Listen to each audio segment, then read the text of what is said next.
Halo, assalamualaikum warahmatullahi wabarakatuh. Ketemu lagi dengan aku di sini di Joe Official. Seperti biasa di channel ini kamu akan mendapatkan informasi dan edukasi seputar yang menarik di sekitar kita. Dan kali ini aku akan membawakan tentang materi seputar menulis, ya, seperti biasa masih berkutat di sekitar itu, ya. Kali ini aku akan memberikan tips-tips pada kalian, dasar-dasar kepada kalian. Langkah-langkah apa saja sih yang harus dimiliki bagi seorang penulis fiksi, ya. Oke, tentunya sebelum kita ke arah sana, tentunya kalian sudah pernah dengar ya, apa sih itu tulisan fiksi dan apa itu tulisan non-fiksi. Kita bahas dulu ya. Tulisan fiksi ini adalah tulisan yang didasarkan oleh khayalan kita. Jadi 100% pure itu adalah tulisan yang berdasarkan khayalan aja ya, jadi tidak nyata. Jadi apa yang ada di otak kita, khayalan-khayalan kita, atau hasil dari menghalu kita tuangkan dalam bentuk tulisan yang namanya adalah tulisan fiksi. Sebaliknya, tulisan non-fiksi adalah tulisan yang memang dia berdasarkan dari sesuatu yang nyata, ya. Jadi dia seperti kayak semacam ya berdasarkan fakta. Jadi dia tulisannya bersifat nyata, real gitu. Oke. Contohnya apa saja? Kalau contohnya banyak sekali ya. Kalau tulisan fiksi ini kita bisa lihat seperti novel, seperti cerpen, ya banyak macamnya ya. Dan sedangkan tulisan untuk non fiksi ini bisa kita lihat seperti news, opini, atau bisa juga berupa artikel-artikel di surat kabar, itu biasanya bersifat non fiksi. Oke, untuk menulis fiksi sendiri tentunya ada dasar-dasar yang harus kalian punyai gitu ya. Biar tulisan kalian itu menarik lah ya, paling enggak ya. Jadi tidak ambigu atau tidak berkutat di sesuatu yang tidak jelas gitu. Oke, dasar pertama yang harus kalian punya ya. Jadi kalian tuh harus mempunyai ide-ide yang orisinil ya.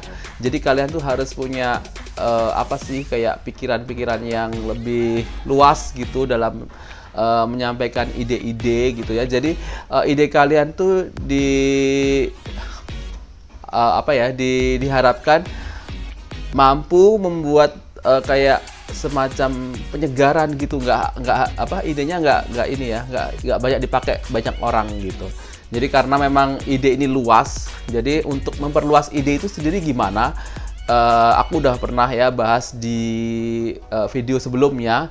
Jadi bagaimana cara untuk mencari ide-ide dalam sebuah karya ya. Kali ini kalian tuangkan ide yang ada di kepala kalian, ide yang fresh tentu saja dan tidak pasaran.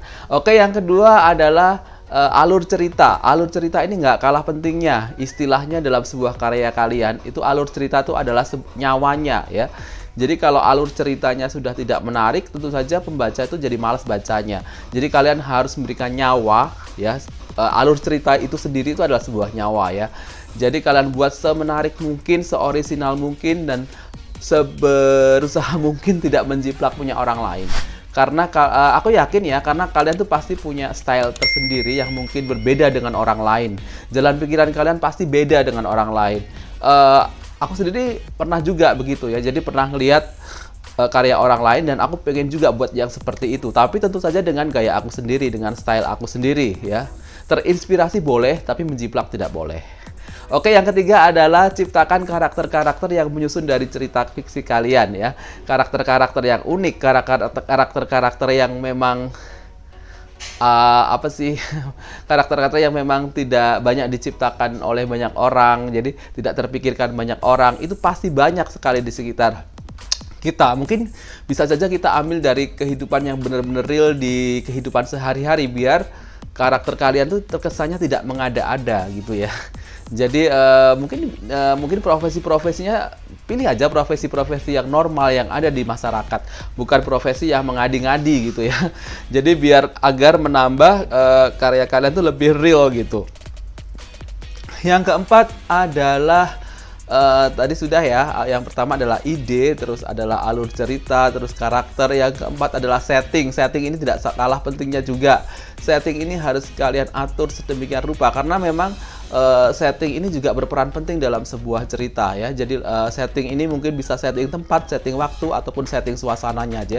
Jadi kalau setting tempat, usahakan kalian menguasai betul tempat yang akan dijadikan setting cerita kalian. Misalnya kalau kalian mengambil setting di sebuah tempat di sebuah kota misalnya ya, atau kalian tentukan nama kotanya misalnya taruh saja Jakarta gitu misalnya. Kalian harus tahu lah paling nggak apa yang ada di Jakarta itu, apa yang lagi tren di Jakarta itu, gaya berpakaiannya, gaya hidup bersosialnya. Kalian harus tahu seperti itu. Karena itu akan menambah karya kalian jadi lebih hidup gitu, jadi lebih real gitu. Jadi tidak hanya mengarang-arang aja gitu. Atau paling tidak kalian harus punya riset, punya informasi mengenai seputar tempat yang akan kalian jadikan setting dalam cerita. Boleh saja kalian mengambil setting tempat di luar negeri misalnya ya, agar cerita kalian lebih wow gitu. Tapi kalian harus ingat, kalian harus punya informasi yang cukup mengenai setting yang akan kalian gunakan.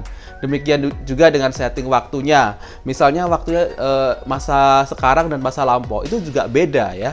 Kalau di masa sekarang mungkin kalian harus lebih mengikuti hal-hal yang kekinian.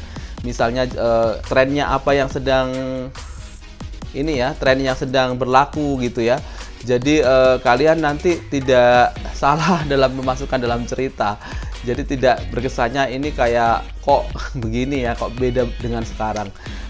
Jadi kalian harus riset paling enggak di setting ya, karena itu akan berpengaruh dalam cerita kalian.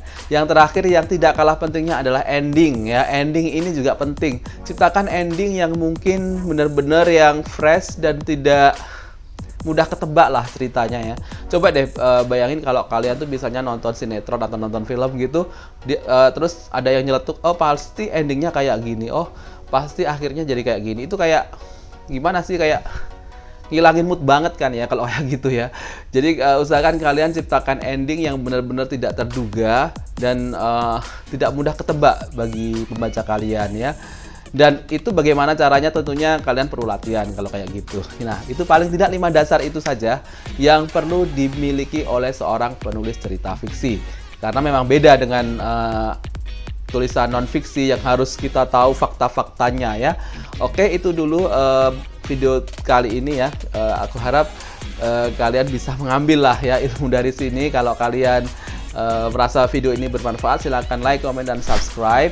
Thank you for watching and see you in the next video. Bye-bye. Assalamualaikum warahmatullahi wabarakatuh.